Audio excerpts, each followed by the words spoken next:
How would it affect everybody if we were to change the June meeting from Wednesday, June 11th to Thursday, June 12th? Is that the second Thursday or third Thursday? It is. Yes, how would it, It's the second Thursday. And that will be our last meeting before the summer break, right? that's correct. Diane? I don't have an appointment. Leslie, Sorry, there won't be interpretation that week from me that week. I'm not available. all that week? Yeah.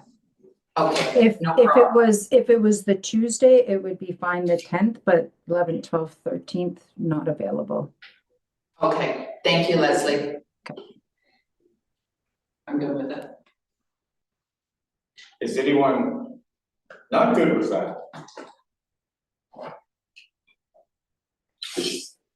Okay. Thank you very much for that. So the next meeting will be June the 12th, and that'll be reflected in the minutes as well. And then maybe you could just send a notice out to everybody in advance of that, because that way everybody gets that notice and they pay attention to it. Sure. I know how I think. I may not be able to attend, actually, just looking at my calendar, It was a party. but. Yeah, sorry. Okay, approval of our minutes from our last meeting, which was the April 9th meeting. Does anyone have any comments, questions, errors, omissions, things they'd like to change from our last minutes? Can I get a mover and seconder to approve, moved by Derek, seconded by Wayne, that the minutes of our April 9th, 2025 meeting be approved? All in favor? It's carried. Thank you very much, everybody. As we do at each meeting, we ask for a declaration of conflict of interest for matters on this agenda, what we're going to deal with today. Again, you don't have a conflict of interest unless you or a member of your immediate family has a financial benefit as a result of a decision made by this committee today, or recommendation of this committee. And since we're not dealing with any monetary issues today, is it safe to assume that no one has a financial interest? I see no disagreement with that, so let's move on. New business, we have a couple of items actually coming up on our agenda today. And Diane, I know the background behind this, but I think it would be helpful if you went through the background behind this. Sure. So there is a potential for a city councillor to request a delegation with one of the ministries. And we've been asked if there were an opportunity to speak to the Minister for Seniors and Accessibility, what would the wish list be from this committee? So if you think about it kind of like an elevator pitch, if you had 10 minutes to talk to the Minister for Seniors and Accessibility, what would you like to say? And I've got some suggestions, but very happy to have suggestions from the committee on what needs to be done differently, what could be done better, what are the things that maybe we would prefer not be on the list.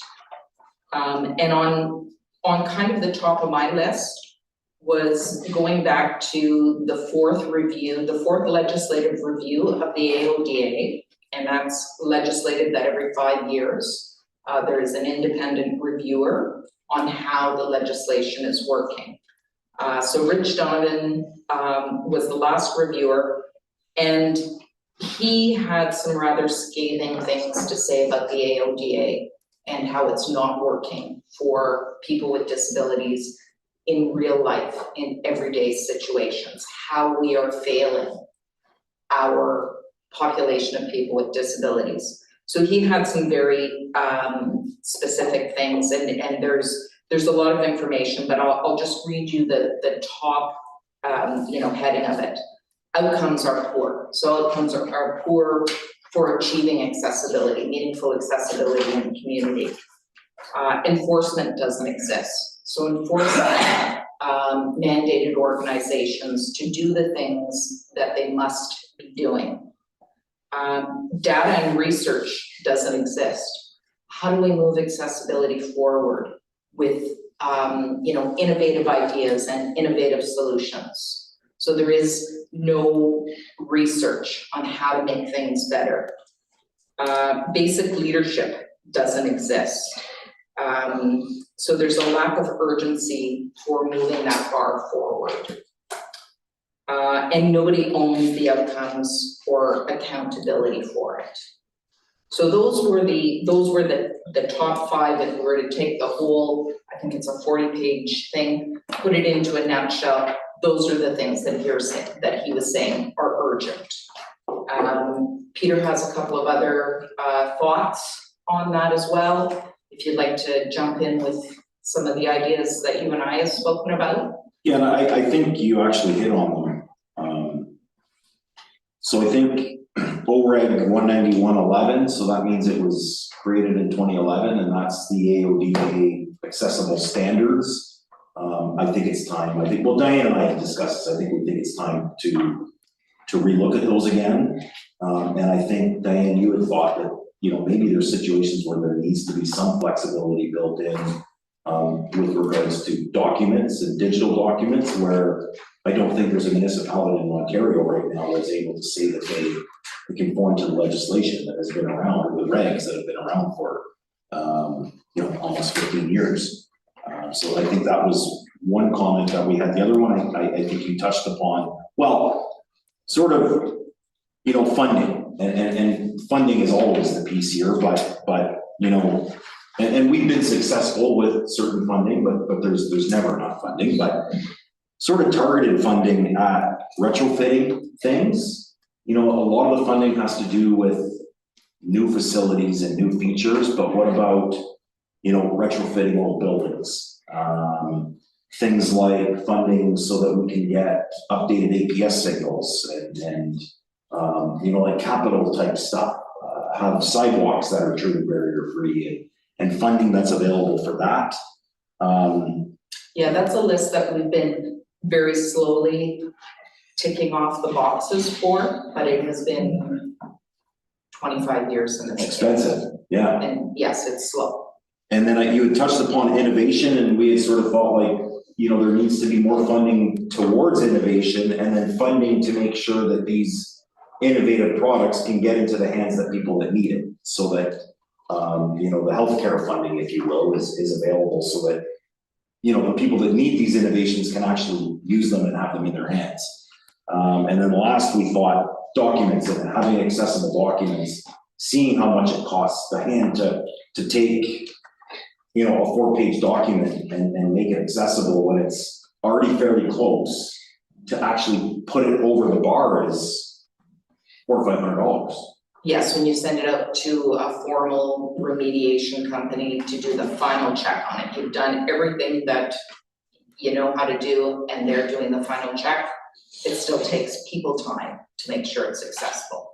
And the training that goes with that, so that people know how to make them, so that you're starting from a place that's, not way down here, but somewhere somewhat close. And then it's, again, going back as a municipality, we've got tens, if not hundreds of thousands of pages of documents that are old and inaccessible, and how do you make those accessible? It's the funding for that. So those were some of the things that Diane and I had talked about, and we're curious if the group has any other suggestions.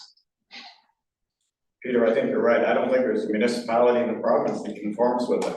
And if no one can conform with it, then maybe they should change the standard. Other comments, suggestions? Or provide the funding so that, you see there's a gap there, right? Put the money into technology so that it simplifies it. Yeah. Other comments? I have a couple, and some of these are a little more direct, some of them are kind of general. But I mean, right now we have a huge push for housing in this province, well, in this country. And Doug Ford's out there, we're gonna build 1 million houses or whatever it is we're gonna do. But I'd like to see some of that effort going to building more seniors housing.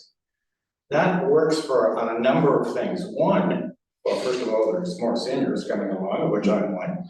But it also gives us the ability to create more accessible units, which are ideal for seniors. And the other thing it does is it frees up people who have been in the hospital who don't need to be there. Without going into a lot of details, my father-in-law a couple of years ago had a stroke. He went into the hospital in September, and in 2 weeks, he was probably not too bad. I mean, he just couldn't go back and live in his house by himself, right? But he stayed in the hospital until the end of May, the following year, before they found a spot for him at the baby home. And he was tying up that hospital bed. So by building more, housing for seniors that's accessible, especially in nursing homes, where they provide a certain level of medical, that really helps everybody. And every time you build a housing unit, you free up another housing unit someplace else, right? A family housing unit or whatever. So I would push for more seniors housing. The other thing I would kind of suggest is, if you really want to make a change, put it in the building code. Because, Carol, Derek, Diane, myself, Wayne, we meet and we talk about site plan approvals and lists of things that they should do inside the building as well. But we can't, because of our rules, we can't tell them how to build it on the inside. But all we can do is make suggestions. And like two things that come to mind, the fellow who built Windsor Park, and I know we've talked about this before, every shower in that building is a roll-in shower. Like, you don't have to build the roll-in showers for everybody, but you're doing 15% now, I think, of the units are accessible. For that 15%, do the roll-in showers. For that 15%, put automatic door openers on things. Derek, go ahead. In my building alone, there's like 13 apartments that are wheelchair accessible. They all have wheel-in showers, but when you go to build a new building, they don't even put a wheel-in shower because they don't have to, so they can get away with it. Go ahead, Diana. Yeah, you were saying about seniors nursing homes. The Finnish Rest Home has been trying so hard to get that building going. COVID, then a third more of, it was 40 million and then it was 80 million, so that doubled it. The low bid was a. And then now this mess with whatever, Trump, I shouldn't say. Anyway, it's gone up again millions, so every time they're almost at, like, they're working their hearts out getting fundraisers, you name it, whatever. And they're just within reach, and then they say, okay, give us a quote, and it's gone up several million again and again and again. It's like treading water, you just can't. So, and I mean, and that's with everything, like all the other apartments and, even for changing showers in my building. Windows, we need new windows. And at one point it was 80,000, now it's 4 million. So you That's a little know, steep, yeah. like how do we? And that's something Like for the you're saying, province to money address. grows, we need the funding, but where's that funding? I think that goes back to what Peter and Diane were talking about, which is retrofitting some of those buildings, because they've kind of reached their age. I did have one other suggestion too, that's kind of, and Dan, I'd like your take on this. Like, MTO has standards, Ministry of Transportation has standards for everything, right? How traffic works, and that's great, because wherever you go in Ontario, the traffic lights are exactly the same spot, right? All the stop signs are the right distance, the right height back, and there's no trees in front of them and whatever is required, right? Except we can't get the audible pedestrian signals right. And what they've done, my understanding, Dan, feel free to disagree, is they've said to the municipalities, well, you figure it out. Do what you want. That's not very efficient. Not only that, but if we figure out one thing and Sudbury figures out something else and North Bay figures out something else, and then you go to visit your friends in Sudbury or North Bay, they're on a different system. And it seems to me that it's so simple. All the MTO has to do is look at it, they've got tons of money, they can hire a consultant, come up with the best possible solution and say, this is it. Dan, am I missing something basic here? I think you're basically hitting the nail on the head, Don. You know, having a standardization across the board for these kind of implementations would make a huge difference. It's so simple. And, you know, I think city has pretty good staff and pretty good resources to try to determine what's best, but at the end of the day, you know, if you look at a provincial, like province-wide, there's quite a bit more expertise there that we can harness, and having that standardization across the province would make a big difference. And that's kind of always been MTO's goal. Everybody should be working within the same limits, you know, I mean, I know there's options for different things, but we need to kind of be all heading in the same direction, so. Anyways, those are I want my to comment. Go ahead, Carol. So standards, are so that, you know, the cities kind of keep everything where it should be. And- Oh, maintenance. Yeah. Yeah, well, that, And, this way here, you know, if you do this, it has to be this way. You can't go below that standard, okay, so you have to go up to that level. But that doesn't stop you from going above that level. And you can't take that standard and use it for every single city, because every single city is different. So Sudbury may be different than Sault Ste. Marie, they have to keep the same standard. But because Sault Ste. Marie is different from Sudbury, there's no reason why it can't go above that standard. So it depends on what city it is, okay? What's needed in that city.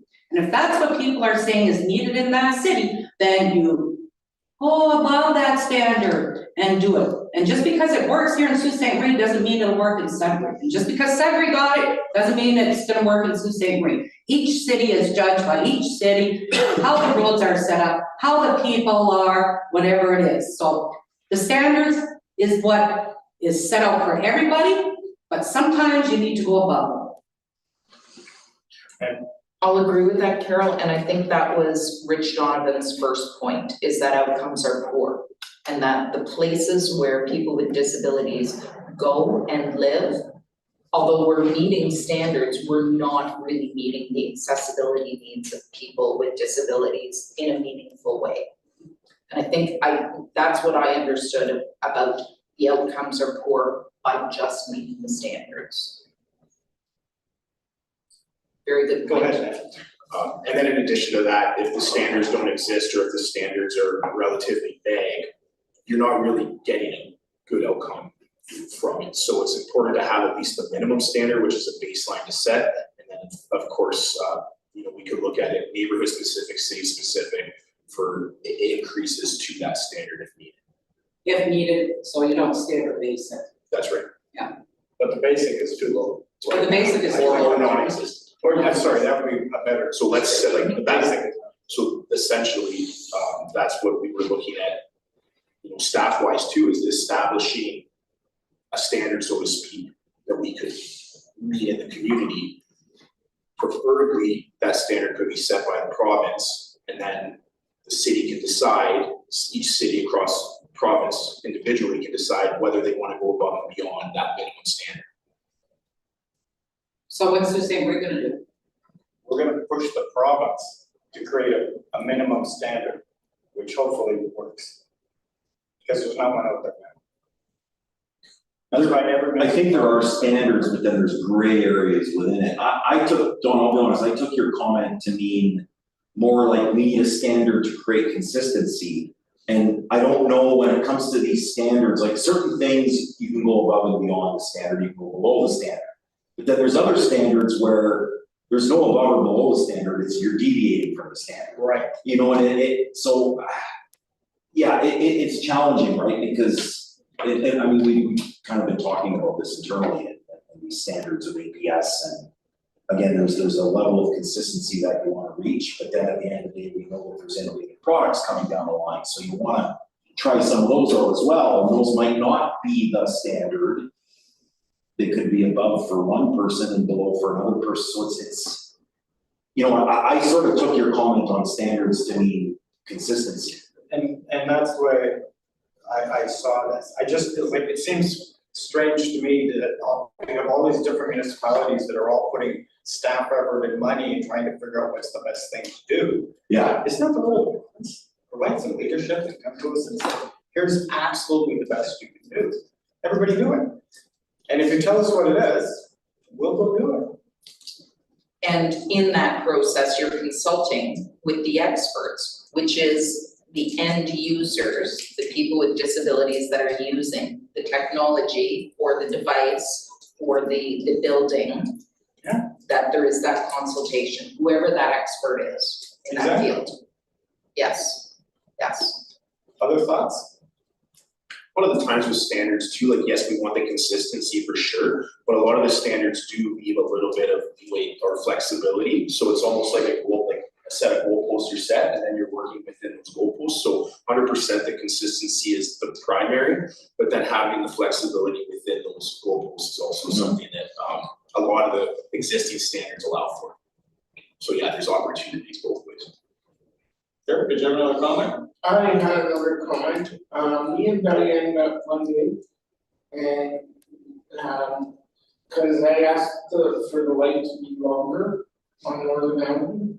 And me and Diane met one day, and she was sitting there with me, and there was 4 or 5 cars that, as I was coming off the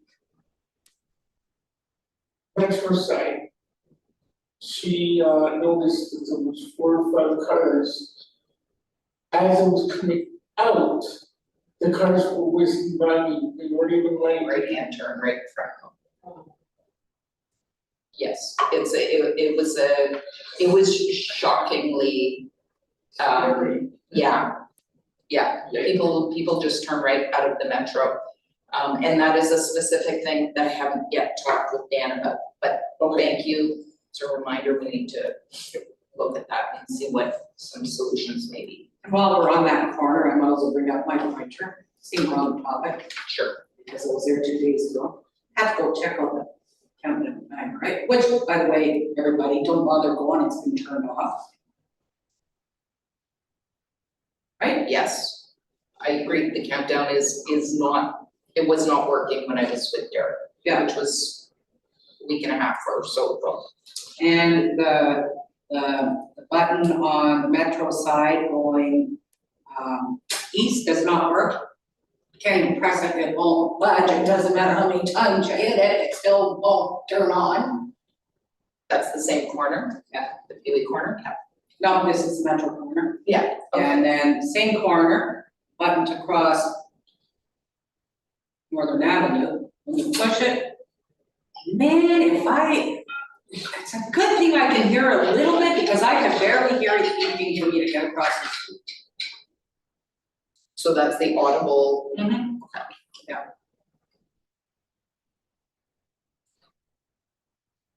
It's just 2 days ago. No,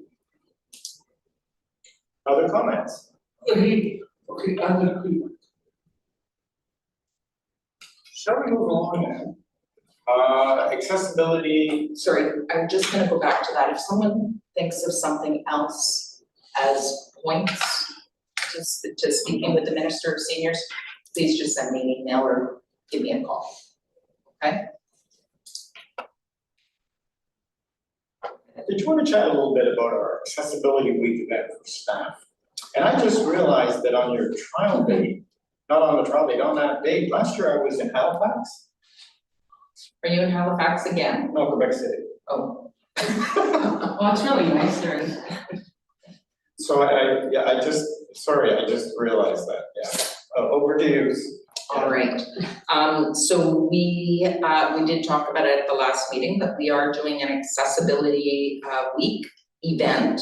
It's being held on Friday, May the 30th, from 10 a.m. to 1 p.m. It was going to be 10 till 12, but then Carol suggested if we pulled over at lunchtime, perhaps we could get mayor and or some councilors there as well over their lunch hour. So it's gonna be 10 till 1. Russ Ramsey room at the Civic Center. It's gonna be a little bit smaller, the activities are gonna be a little bit smaller. Last year was our first event and it was fun, but it also felt a little bit chaotic, a little bit, just could have been a little bit more streamlined. So there's gonna be fewer events, We're counting on some good weather, because we would like to do some outdoor mobility activities. Carol will be leading a walk for people with vision loss. She's got some lovely blindfolds, and Emma, you'll be part of a group of students that will also be helping us out as sighted guides for our staff, and it is a staff event, only for staff for learning purposes, not for the public. And then Derek is going to lead a stroll around the building, again, hoping for really good weather. And seeing what that's like to navigate public outdoor spaces. There will be 2 indoor activities. So Dan Gowans, our friend from IT, will be leading a keyboard navigation. So for people who have mobility loss using a computer, keyboard navigation is really important, because you want to be able to navigate a computer and computer screens with the least amount of movement possible. And then we've invited the Autism Ontario. They're going to be leading an autism activity, and we really look forward to that.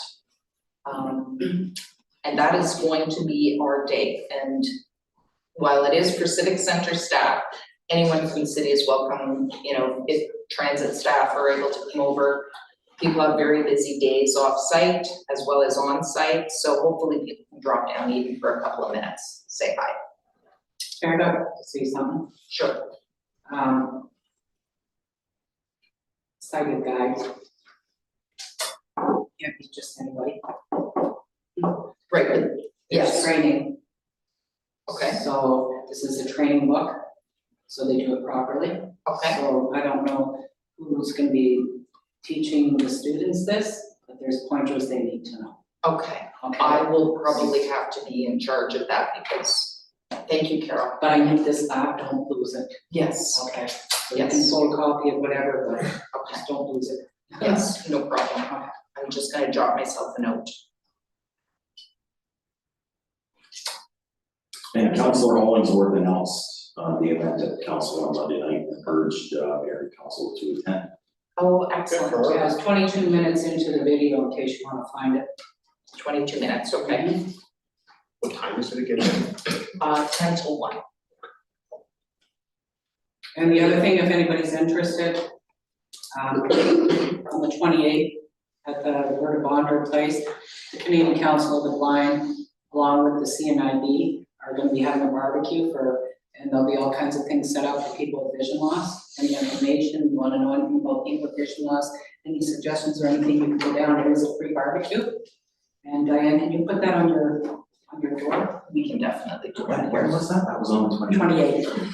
Yeah, the pavilion. At what time? From 10, no, it's from 10 in the morning till 1:30 in the afternoon. Okay. And it's a free barbecue. And there'll be all kinds of booths there. So, do you mind if I take a picture of that? I have another client who is blind and maybe just. Sure. Yes, thank you. Excellent. I will during the week be sending out, I've been saving a few tidbits. Carol sent me a few things. We've talked about a few things throughout the accessibility week. That's the whole last week of May. I hope every day to send something out to the committee as an awareness, you know, about other kinds of disabilities or other, how disability impacts other people as well. And I've also compiled a few things, and maybe once a day, we can get something to go out to staff as well, every day, during that week. So that will be our event this year. I think it's great that we're doing something, but I also think it's great that other organizations are doing something too. That really kind of draws attention to it. Yes. Super. Well, see, the people that can't go to the event, they're on 30th. Our next meeting in June, I can bring some blindfolds. It's our last one for the year. Everybody at the meeting can sit there for half an hour, halfway through the meeting, with a blindfold on, if they can't make it to our event. You mean anyone that's already part of the accessibility committee? Yeah. Yes, I think that's a great idea. Yeah. That's a great idea. Other comments, thoughts on the accessibility week? Moving along, Diane, this is all landing on you today. It is, but that's Genius on okay. my part, I mean, yeah. Garbage receptacle lid color choice, I take it that was the change from a bright yellow I sent a picture of it. to a black, yeah. I remember Yes. seeing that, yeah. Yes, Carol sent that to the committee, so you can introduce it if you'd like to. So about a year and a half ago, almost 2 years ago, I think we were talking about downtown. And we had chosen different style of benches and colorful garbage cans. So, which I thought was all settled. And I go down Poplar every day with my dog, so I'm like, I'm pooping in the yard, poop in the field, because the garbage can is there, right? I'm walking and all of a sudden I can't find the garbage can, I don't know why, it's been there for the last 19, 20 years, and now it's gone. And I have to ask my dog to find the garbage can, he brings me to this thing, probably 3 feet or 4 feet farther than where it used to be. I'm looking at it and I'm thinking, that's the garbage can, but I'm not sure, so I took a picture of it. Looked at it, says, oh, that's a garbage can, it's black. I thought we had already settled this with whoever, that colorful garbage cans work well for us. This is on Poplar. on Queen Street or on Poplar. Poplar? Behind the Y. It was just changed, just in the last Oh, the couple of park. weeks, yeah. Yes. And then there's another garbage can farther down, right behind the Y, which is still yellow, thank goodness. But mind you, I do have a picture of it, I didn't delete it. It's got all those yellow wires, whatever they are, crisscrossing all over, and then there's a garbage can, you gotta kind of go like this through the what do you call it, fire hydrant and all these wires and. I remember that. You remember that? Well, that's still there. It's been there for 20 years. So, but it's yellow. Public Works will look into addressing that. Okay. So we'll go back to the yellow lid. We did send a letter, an email off. And so the answer was, Yeah. thank you for reaching out about the color of the garbage can lids.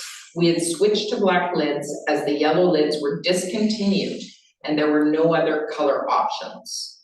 There are still some yellow lids in our parks, but they will slowly be switched out as they need replacement. Thank you for bringing visibility issues to our attention. We can look into options to help with this. It may take some time to find and implement.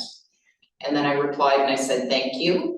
And I also sent them a color contrast checker so that when they're looking through a catalog or they're looking through a website, they can check to see what adequate color contrast is to get a sense of what works. I mean, black on being placed on the grass with a black, no, it was a green lid, I think is what it was, is terrible contrast to the surrounding.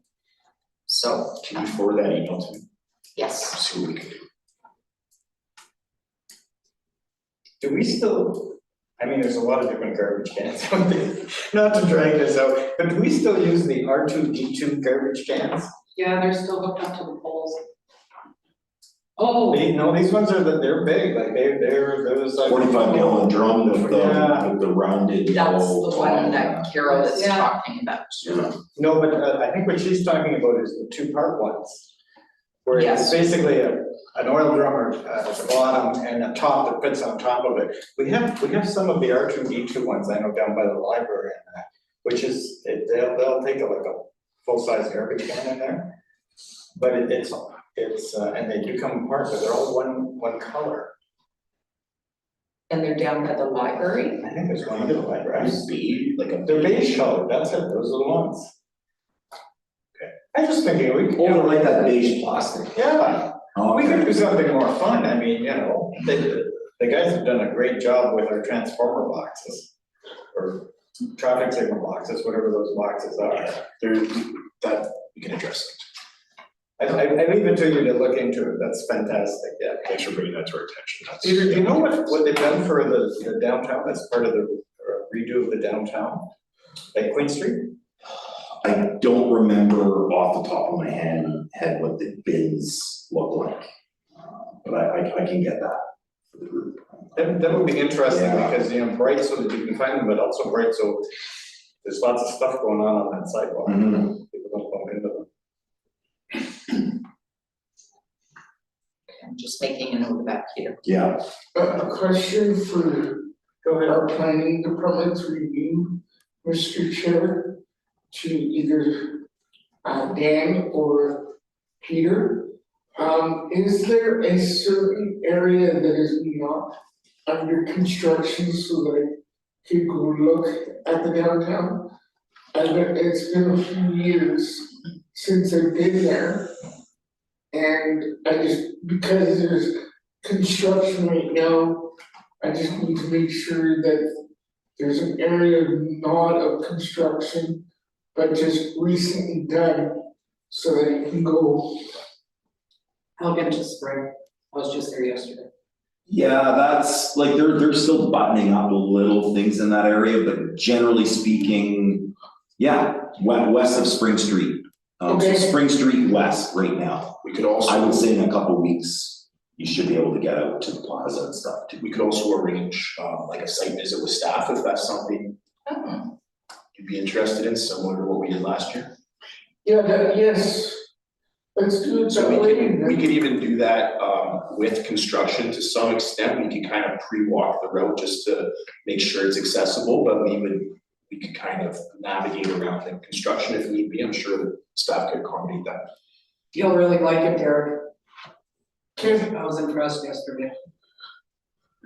And one of the big things is that continuous sidewalk that's along the building now, so that Yeah. there's the concrete sidewalk and then the paper brick.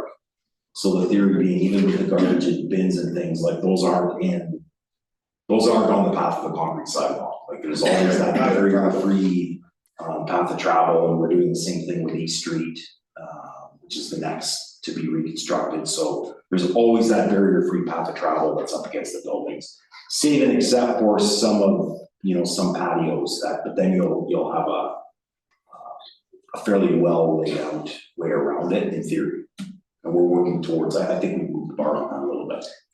Can we ask, businesses, like, can we ask Queenstown not to put, signage out on that path of travel? Yes, Cause, just move it to the other side. it all has to go on the other side. It's in displays and things. Are they aware of that? We're working towards that. We're working, because we have that outdoor display, those, Yeah. and we're changing it now to have it so that they're not up against the building, they're Yeah, good. beyond that path of travel. That's a great idea. Cause there was an A sign somewhere, like the old post office. Oh, but the Walker's Building actually. There was an A sign. I don't know if there's a restaurant there still or coffee shop, but they had an A sign out on the sidewalk. very recently, like this Yeah, just spring. yesterday or day before, whenever I went there. Okay, when you run into that, Carol, will you send me a quick email? Yeah. I'll forward it on to wherever that belongs, I'll figure it out. Okay. Yeah. And Derek, you won't have to worry about going into those garden beds they had before, cause it's all raised, I don't have to go tripping on them, they're all raised, it's nice, really nice. Diane, will you be arranging that? Yes. Okay, Yes. Maggie McCaul is probably the main contact, or Corey Smith. I'd love to participate. Okay, If we give it a little bit of time, like that whole block, like in front of the plaza, like that, they're close to being done. Okay. They're really close to being done now, like I think you could go all the way from Brock now to, in fairly short order. so probably June or I'm maybe thinking. later in June Yeah. perhaps, okay. Yeah. Maggie will have a good handle on some scheduling, some good times to go. Well, I think Daryl Knox. Yeah. I think, if you follow him or get his emails, he kind of keeps you updated on all the construction on it.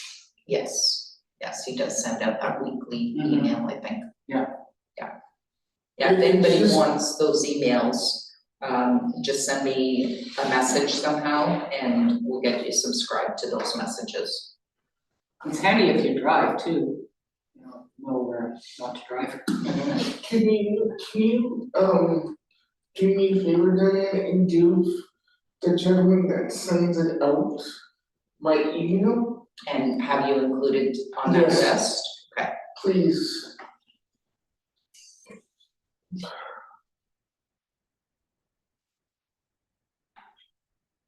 All good stuff. Are we moving right along now? Yep. Good. Playground consultation for Manzo. And boy, that was a really nice presentation that you sent out. Yes, yes. So Virginia would have done the presentation today, but she is at the Rosedale, now Kinsman Park, for their grand opening today. Is it done now? Yes, yeah. today is the grand opening. Yes, I think at 2:30 was the grand opening, so it is opening up. But this presentation that I sent out was a presentation, I collect people who are interested in various different topics. I've collected people's names and information so that when there is information to share or to gather feedback, we can make sure that they're involved. So we did a consultation with families of children with disabilities on playgrounds on May the 5th, and this was the presentation that was done. It was a very small group, but the quality of the feedback that we got was excellent, and I'll go through the quick list of feedback that we got. But in the meantime, we'll go through the presentation, and any questions, please jump in. So for Dre and anyone watching, Leslie, I don't know what's gonna happen with your screen once we share.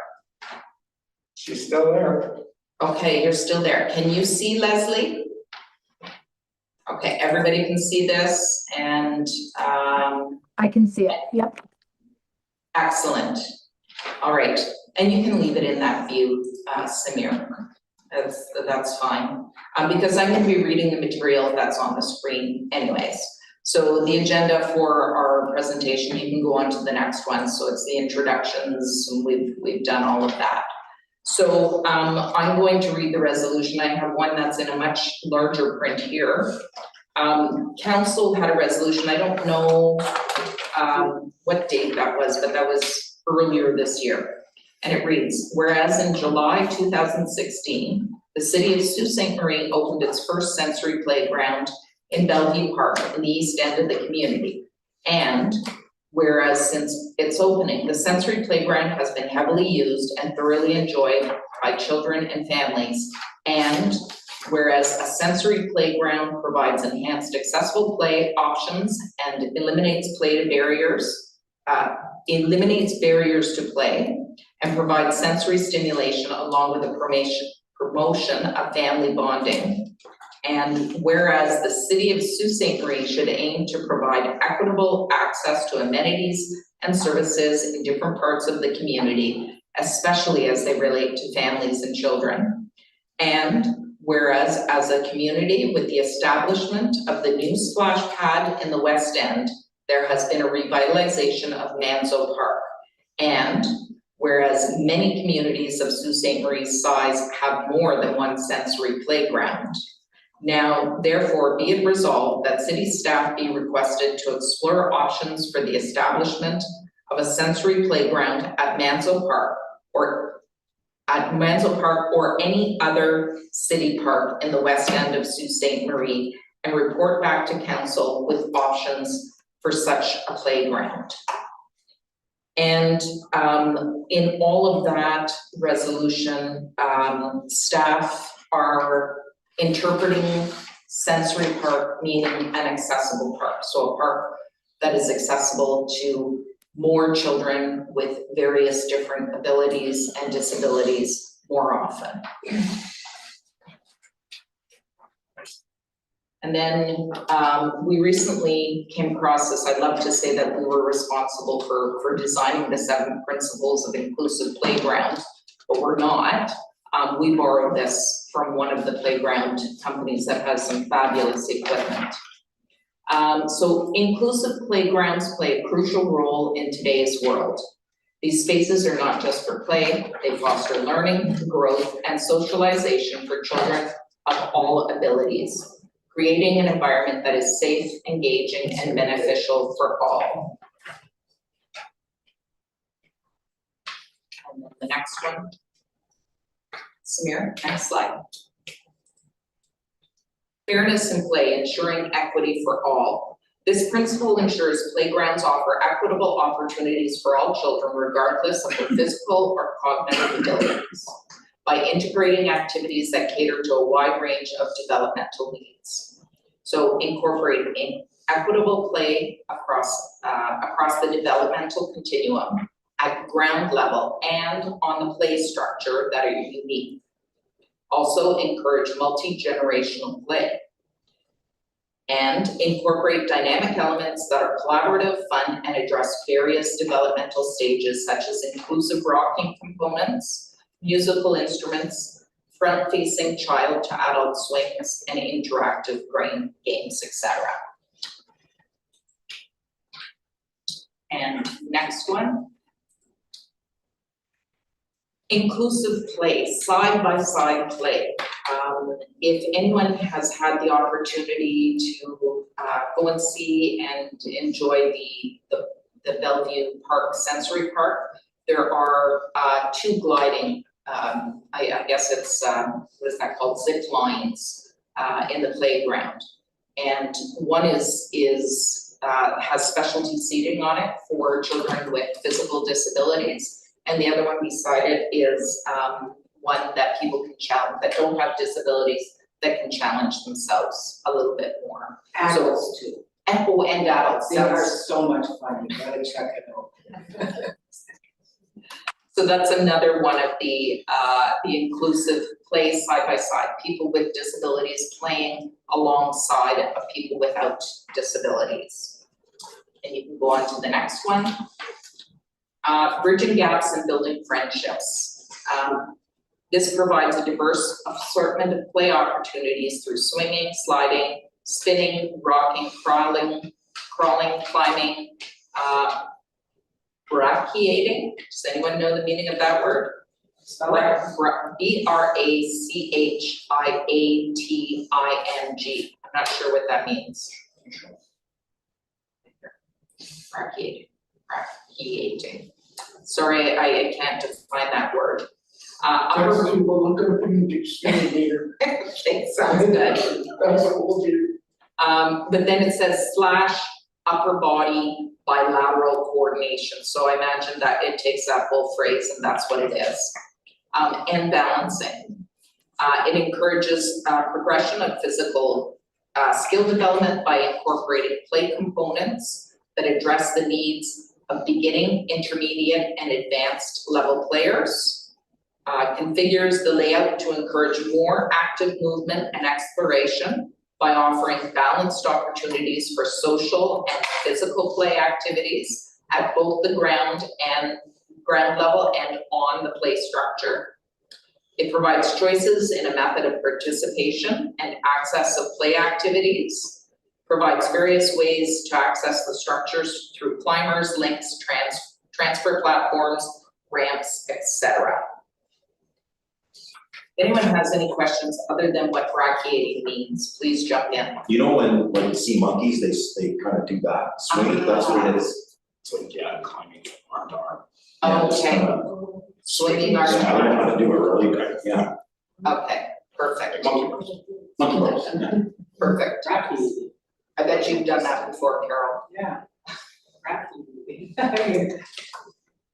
All right, and then it incorporates smart design, so which enhancing understanding and engagement. So there's supportive, intuitive play patterns. And there is a picture on most of these slides.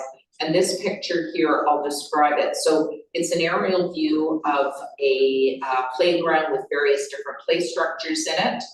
And then the pattern on the rubber surfacing has been such that it kind of delineates the exterior of the play structures. so that anyone on the ground, it's intuitive, it's got a different color, it's got a different looking texture to it, so that it just gives a boundary for that. So that's intuitive play patterns.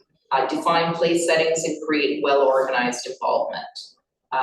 Defines active and passive play areas. For example, a dramatic playhouse could be positioned near a sand or water play area.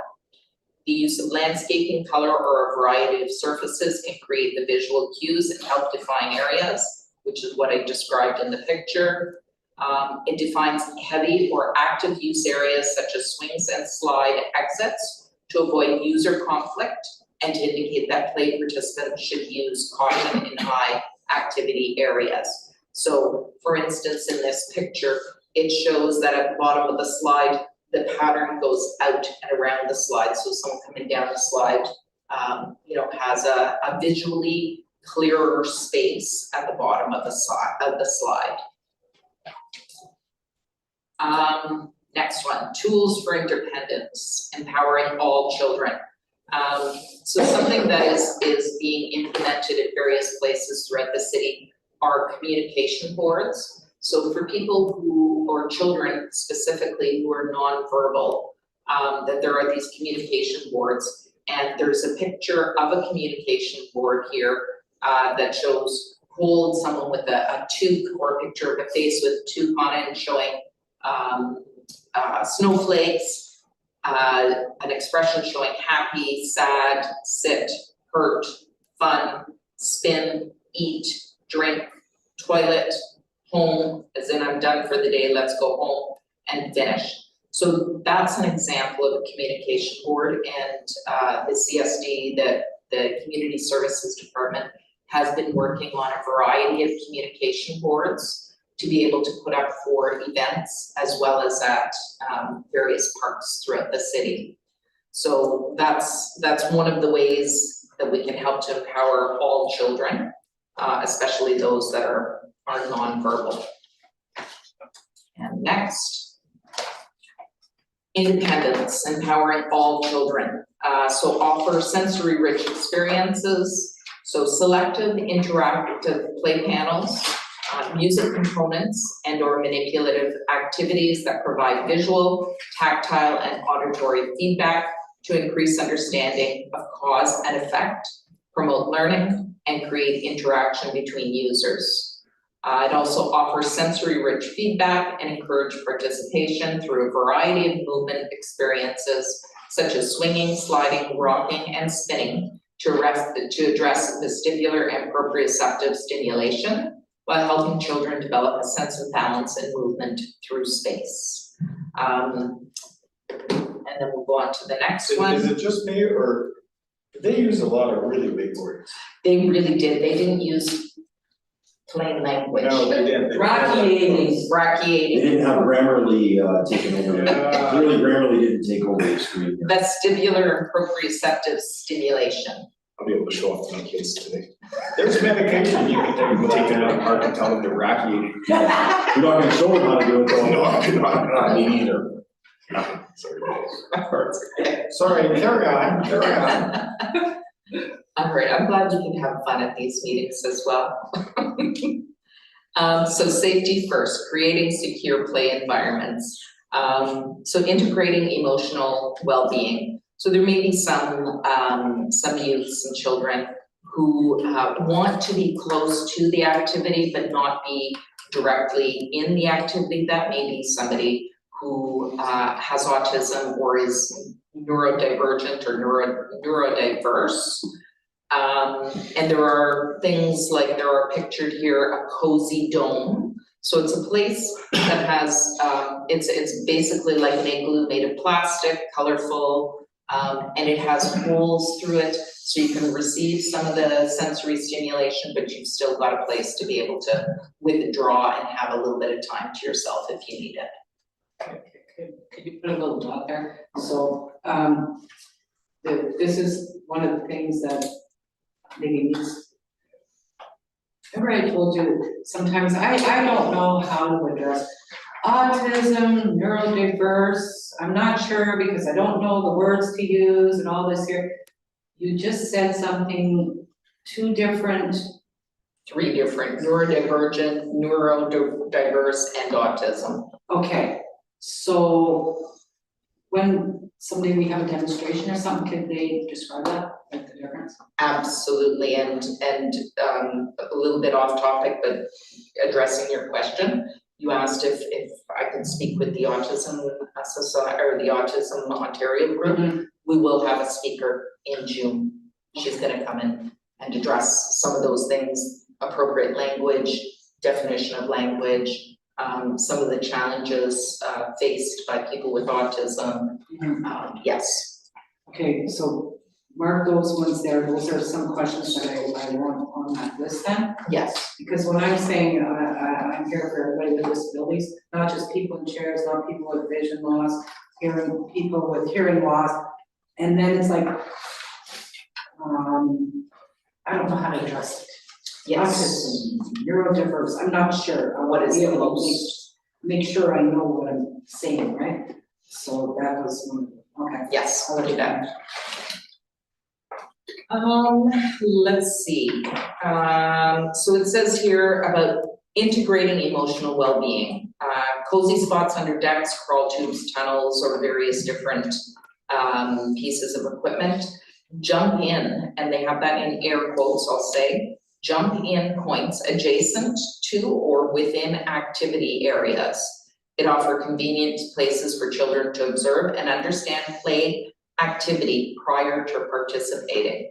So that's really important for someone who wants to join in, but is feeling a little bit unsure. They have a place where they feel like they can belong, that they can watch what's going on, and then decide if that's an activity they'd like to go and try as well. And offer, and we've heard this around the table, offer shaded, accessible seating and supervision areas throughout the play environment with clear visibility of activity areas. So the committee has been speaking up quite a bit about having shade and benches in various different areas. Active play, encouraging physical and social engagement. So this was a theme that came out in our discussions as well, is that there may be some children who are less physically able to participate in some of the playground activities, but they have a sibling that doesn't have a physical disability, and they should still be able to play side by side and watch each other play. So having even spaces where maybe it's not fully accessible surfacing, rubber surfacing, it's super expensive. However, it would be great if we had a pathway that goes through the other equipment that may not be used by people with physical disabilities, so that they're still integrated. They can watch each other play and they can interact in that way. And then you can go on to the next one. Enhancing the play experience. So this one has a picture of a little girl in a wheelchair with something that looks like a flower, but it's actually a listening, kind of a gramophone type of piece of play equipment.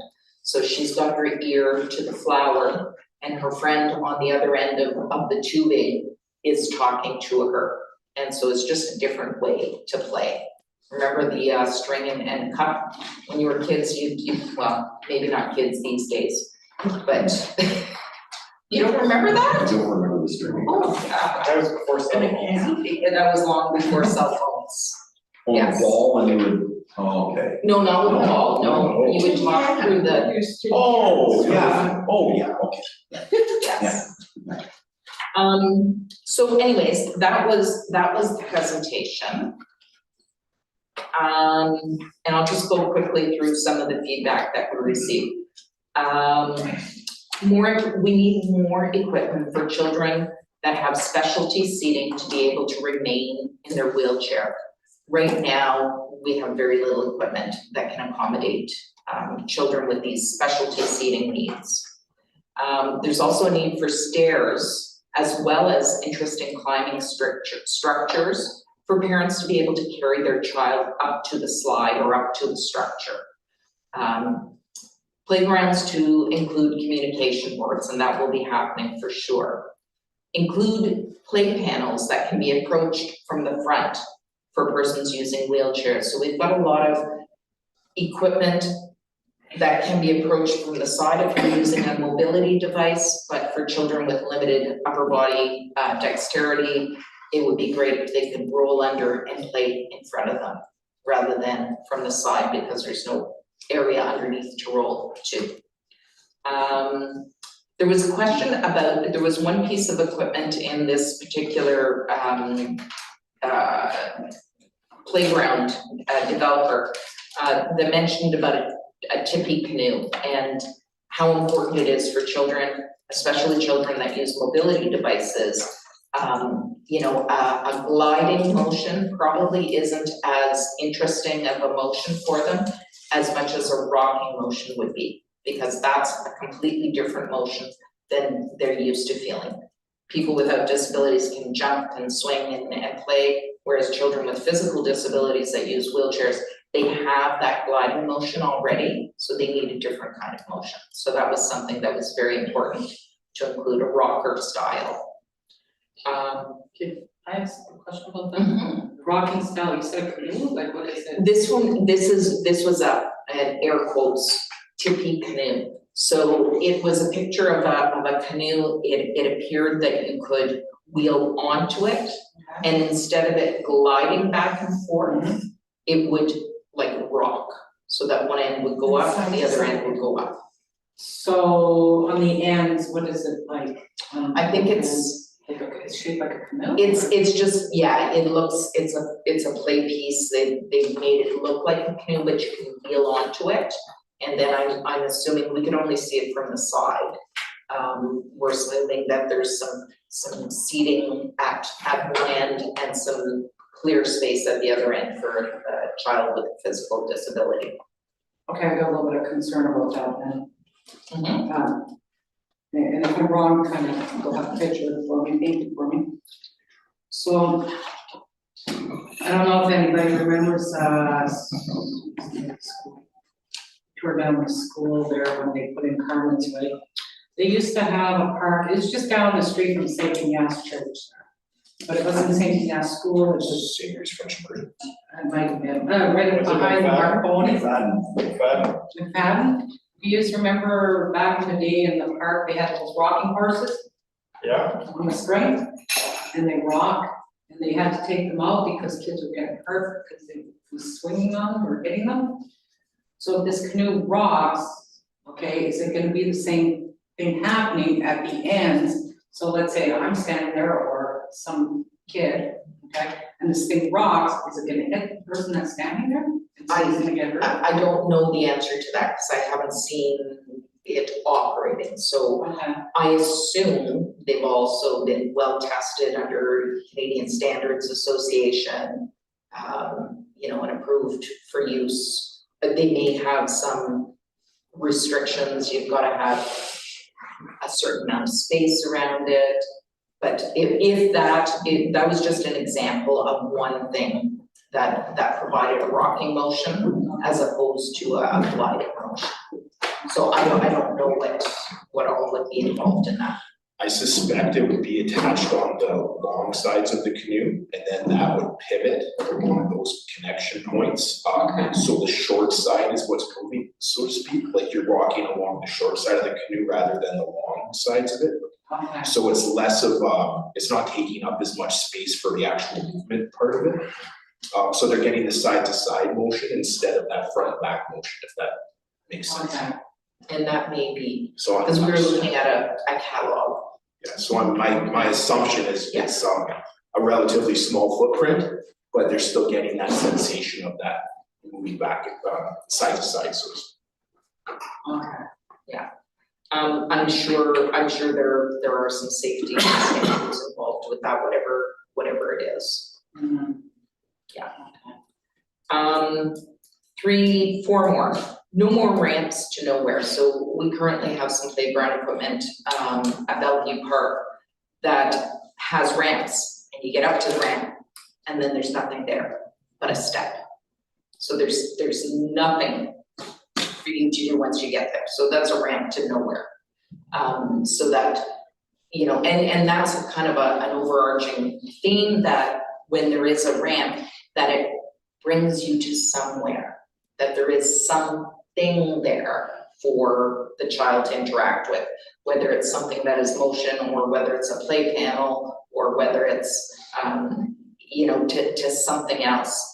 But that was a theme, an overarching theme, no more ramps to nowhere, which sounds like it's quite doable. Where play features are provided, such as a slide, ensure the opening at the top of the slide is large enough to accommodate a parent carrying a child, not small entrances. So this was a very specific thing, that a parent had gone up, managed to get their child up to the top of the slide, but then the entrance was a cute little cubby hole meant for a small child to slide down, but this parent couldn't carry their child down the slide. So that was another, you know, really good guiding principle. Where not feasible to provide the full rubber surfacing, provide a rubber path through the non-accessible play features to provide an inclusive environment for friends and family. Maybe grandma with a walker or a wheelchair wanting to watch the kids, but she's gotta sit over on the other side because there's nothing over on that other part. And then use good color contrast for paths of travel. Consider that red and green are the most common forms of color blindness. So eliminating two of the primary colors, red and green. So that was the feedback. If anyone has any other suggestions, there's something they'd like to see or something that should be included, happy to have feedback from the committee on that as well. Even if you think of it next week, next month. Thanks, Diane. So Rosedale is now Kinsman, Kiwanis, thank you, Dan, is now Kiwanis. And Parkland is Heaven Arrowfish Open. I'm down in that area all the time, let me tell you, there's kids all over that thing. And there's a third one too, and I don't remember what it is. Do you remember? I forget. I think we're looking at Manitou Park replacements at Manitou. No, these are ones that are already next done. year. Yeah, the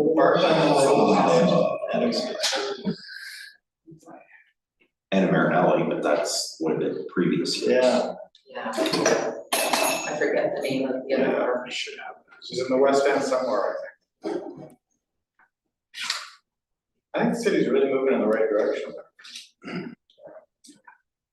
And you're right about that, the cost of the safety surfacing Mhm. is a big chunk. Sorry, Westwood Park. Westwood Park. I give up, where's Westwood Park? Is that in the West End, is that by the, let me check, sorry, Yeah. I think it's in the eight I patch. think it is. Oh, okay. Yeah. By the way. I'm pretty sure it's in the eight patch. It's kind of attached to the school a little bit there, the. Okay, that makes sense. Yeah, so that is just north of Holy Family Catholic School, so Yeah, it's so- Newcastle Drive and kind of the dead end of Westgate Drive. They call it Broadview Gardens, I believe. That's the Yeah. neighborhood, yeah. Yeah, you're right, Peter, Broadview would be on the west side of that one. Any other thoughts or suggestions would be welcome. And anybody who sees something that, you know, wow, that's cool, send it in. Yeah, absolutely. And do we know what the timing is on Manzo? I assume that they're gonna try and do some thinking and design work this summer and build next summer, That is the goal. subject to budget approval. Yeah, Virginia and I will work with the guiding principles and try to design, we want this piece, we want that piece, and try to design something that can come together ourselves. And then go for a budget request, or not a budget request, a request to council for funding on it. And then we'll see what happens. It's still an outstanding council resolution, so I would anticipate that at some point this summer, before budget, you go to council with a report saying, here's what we'd like to do, here's what the ask is gonna be, and then a budget ask. Yes, for Any next thoughts year. going back to the parents of the children that you met with, just to get their take on that? Absolutely, we're going to work on the design. Yeah. And then we'll come back to the parent groups, it'll be another, invitation, family event, so that we can say, like, how does this work, what do you think? What do you think? That's- Yeah. Thank you very much. Would you be using the, When would you does the be, city have its budget? The actual budget deliberations normally happen November, December-ish. But the requests for the staff level are kind of in August, September. as part of your report to council, will you be providing that presentation to them as well? Or would you? I'm not sure if, I'm not sure how she's planning to do that, I'm not even sure if she's really, thought through that process. That was one particular company that has done a really good job to include, the 7 principles of inclusive design in playgrounds, which I is wonder great. if it's the same company that did the sensory playground at Dudley Park, because I recognize something, I think they called it a cocoon. That, we have that exact structure, I think it's a different color, I think like green, but it exists at Dudley Park. Yeah, and it might be, I think this one's called Park and Play. Park and Okay. Play is, if anybody wants to Google that. All right? Thank you.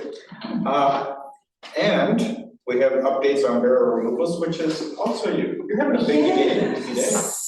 Yes, Thank it's good. So in our existing accessibility plan, which is the last year of it, I printed out what our barrier removal budget is and how it's been broken down. It was a 5-year plan, it's the last year of the plan. So I'll just go through that quickly. So the Vulnerable Persons Registry has a $20,000 amount, and that's paid annually in January, so that has already been done. Curb cuts is a $10,000 amount, and that's an annual support. I recently, when I did when I met with Derek at the Northern Ave, I realized how poor those curb cuts were there. So I've sent in a request for those 3 curbs on the Pee-wee side for our annual support. And if anyone has any other bad curb cuts, no curb cuts, or broken bad ones, please send them to me and I'll send it off to Mike and he'll get as much of this done as possible. I got a question. Yes.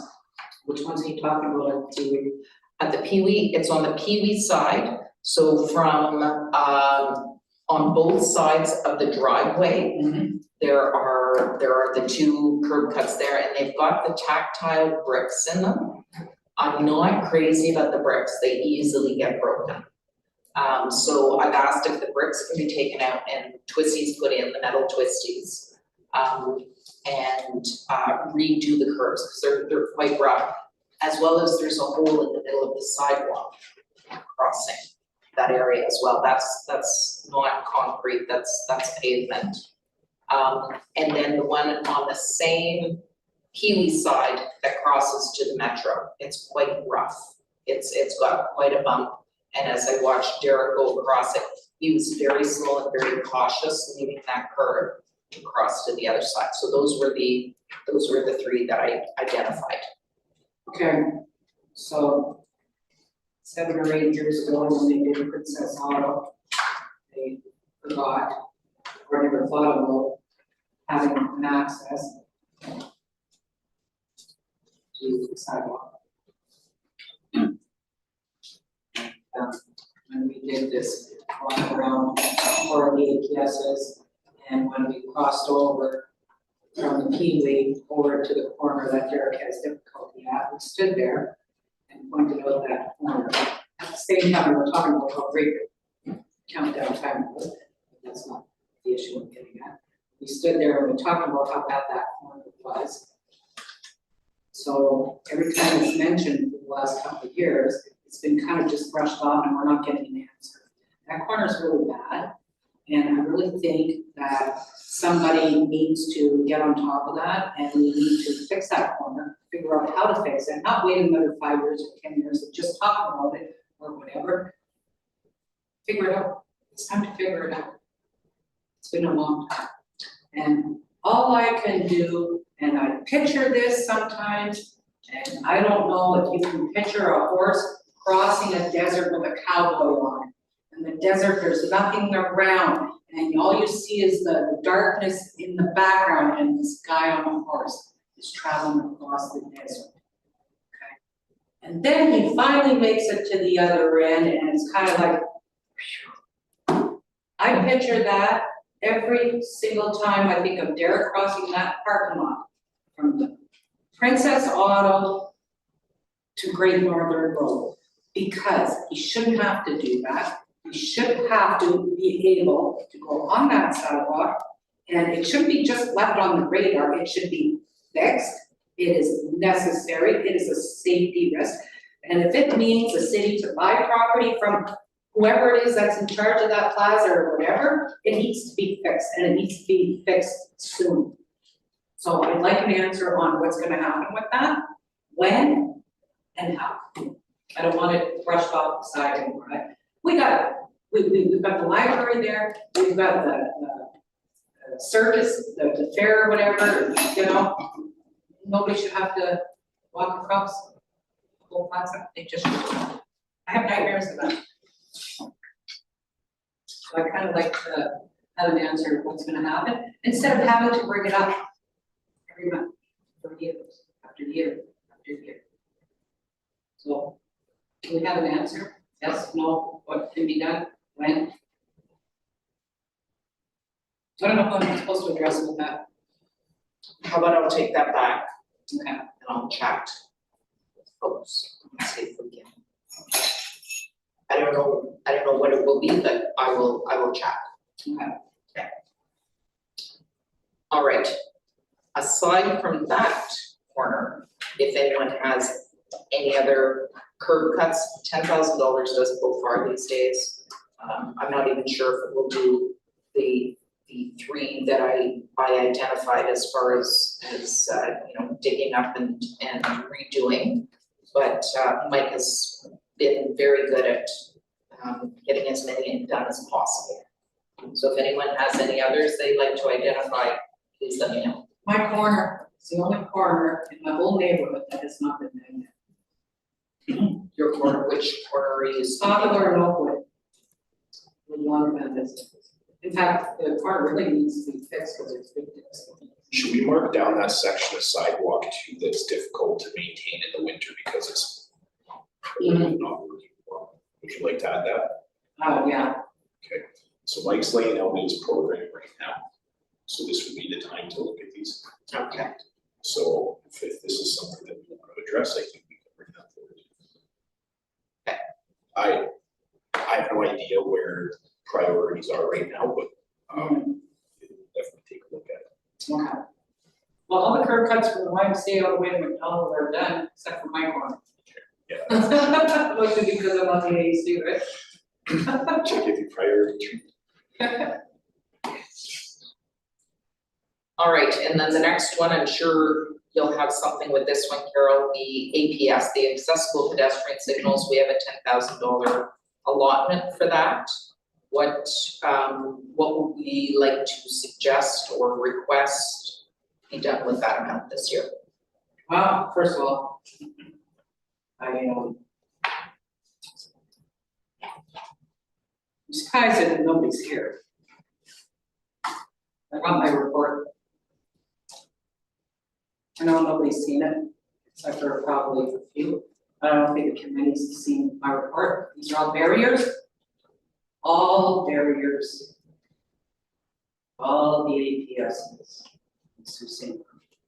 That I come across every time I go to a corner. I want everybody to pay attention because this is the last time I'm ever mentioning this. Okay, I'm gonna leave it here.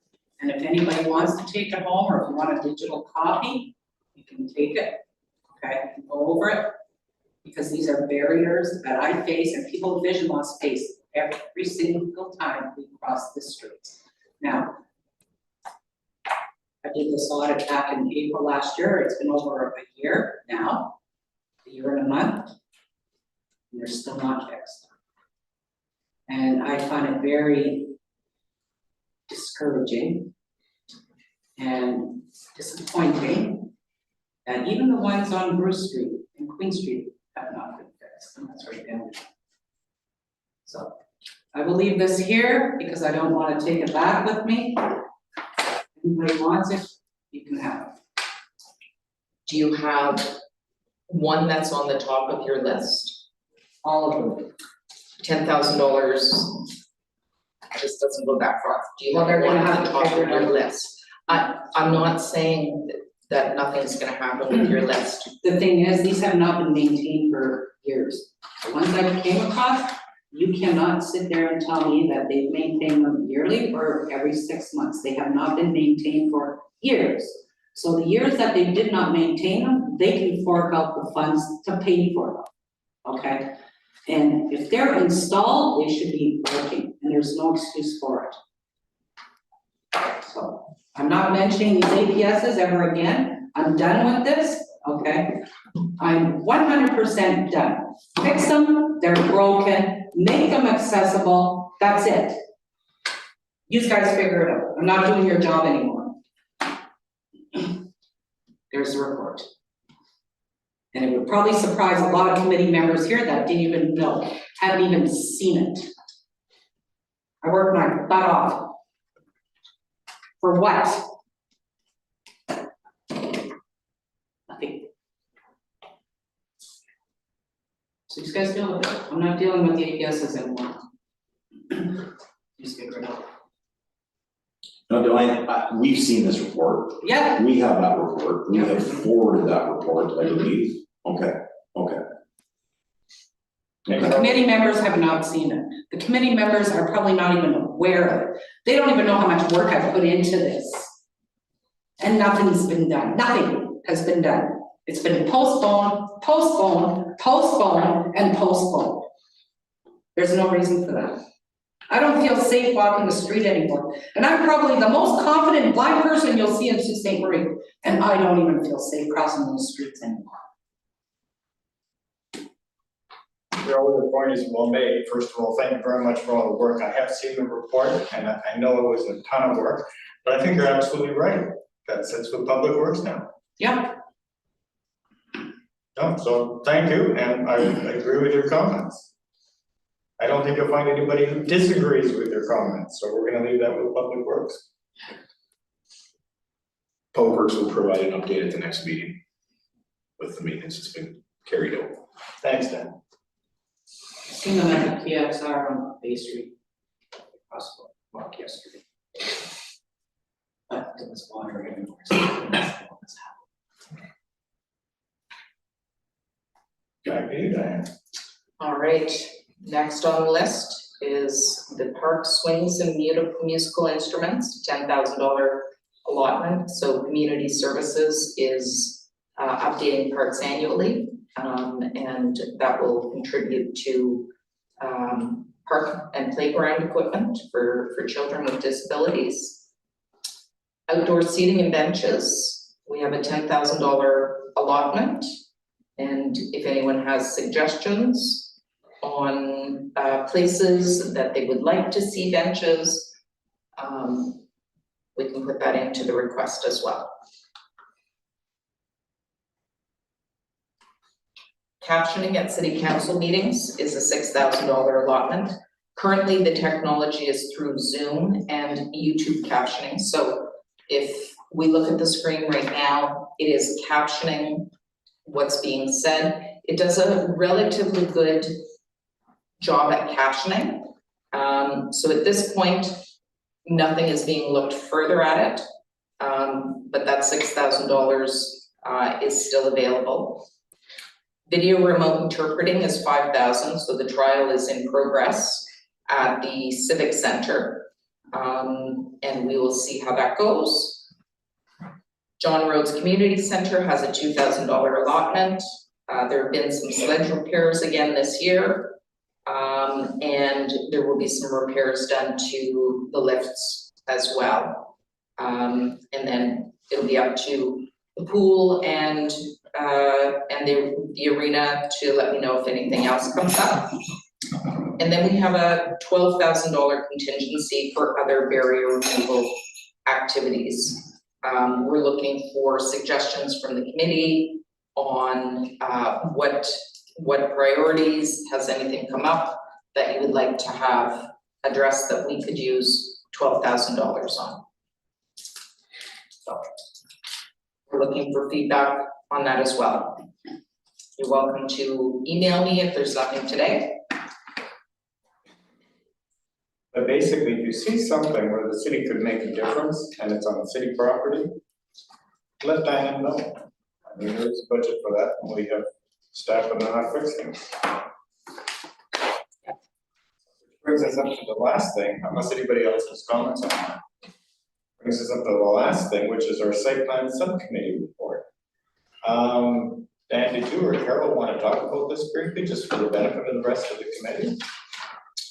Yeah, Carol is our site plan chairperson. So I'll start it and then Diane can finish it.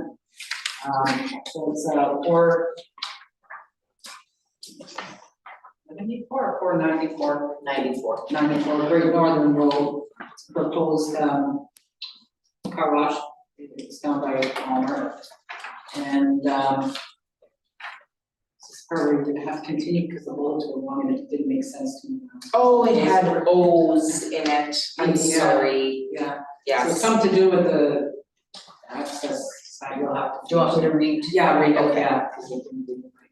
So the committee met and these were comments. So the site should have a safe, accessible path of travel to the building. The best place for pedestrian pathway to the new building is probably from the Great Northern Road sidewalk across the vacuum area to the concrete sidewalk that runs along the south side of the building. And the next point is, given that the new drive lane connects Great Northern Road to Walmart Road, a pedestrian sidewalk should be placed on the south side of the new driveway when the rest of the site is developed. So those were the two comments. Peter, the one thing that the committee could not figure out is when we looked at the building, it's a car wash, and for everybody's benefit, this is immediately south of Giovanni's Restaurant. Yes, But they have a car wash, it looks like a fairly major production facility. But they also have what they call the coffee shop in there. Is that just a lounge for? We couldn't figure that I'm not out. 100% sure. We couldn't figure, is this like Tim Hortons or is this just? I suspect it's a little bit of both, but not to the degree that it's gonna be a Tim Hortons or. Yeah, You know, I think you might get people from the outside coming in just to grab a coffee there, but it's a little bit of both. That's what we kind of struggled with, Yeah. we couldn't tell because it's a big lounge coffee shop that they had in the building. So we sort of went with worst case scenario, not worst case scenario, like on the basis that there probably are people coming in just to get coffee. Yeah. And therefore we needed some kind of pedestrian connection back up. Point well taken, that is the spot for it, we've looked at it and we'll pass, the comments go back to the developer. Thanks. And then we had another long meeting shortly after that, which will be a report on the next agenda. Yeah. Did you want to talk about our accessibility suggestions? Yeah, I had sent that out. Carol, do you want to address It's so some of long, you that? might have to read it. Oh, I'm not gonna No, we read. don't have time to. I was gonna say, I can't remember, I need to remember the ones and stuff, I can't remember this stuff. Yeah, okay, I can do, Dan has just suggested I do the key points. So, the committee met, this was the working group, that we met, one of the projects that we talked about. I've been collecting comments from site plan over the many years, and, we kind of fit it into one document. Because when we reviewed one of the residential developments, the developer said, we're happy to have additional suggestions on accessibility.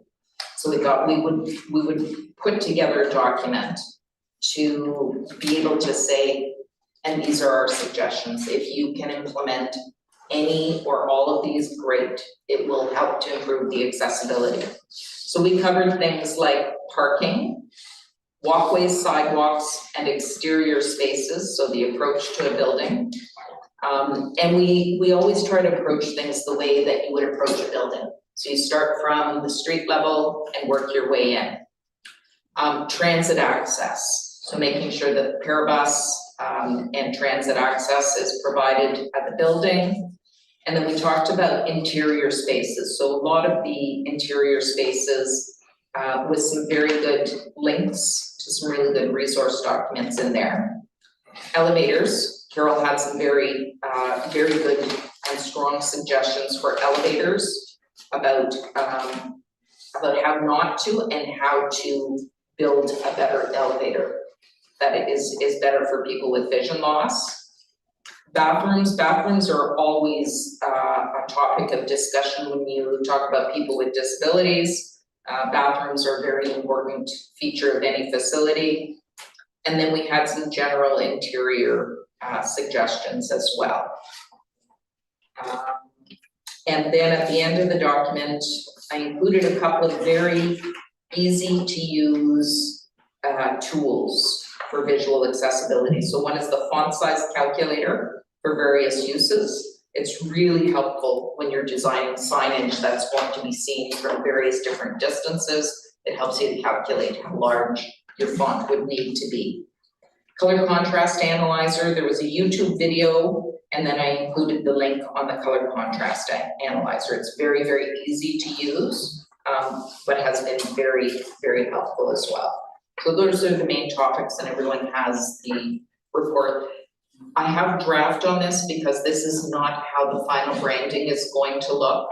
I'm gonna be working with Zoe and Tessa on the final branding on the cover. And I have another picture to include in there because Carol took a picture of a different elevator, Dawn, than you took pictures of. There is 2 elevators in the Queen's Center building, and there is another one there.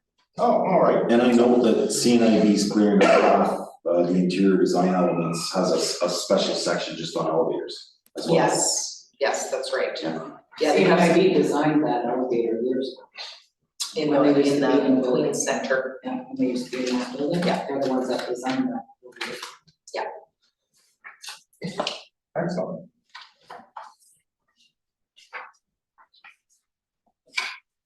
Well, 4:04. Nice day. 6.1, were we gonna talk about that or? What is 6.1, 6.1. sorry? Old business. Projects. Oh, that's what that was, when I read through the Oh, okay. the list, yes, that's what that was. We'll provide the update to next week. Okay, So, our next meeting has just moved from June 11th to June 12th. It's a Thursday, and there's no other comments. Thursday, yeah. Cool. Pardon? Yeah, Thursday, yeah.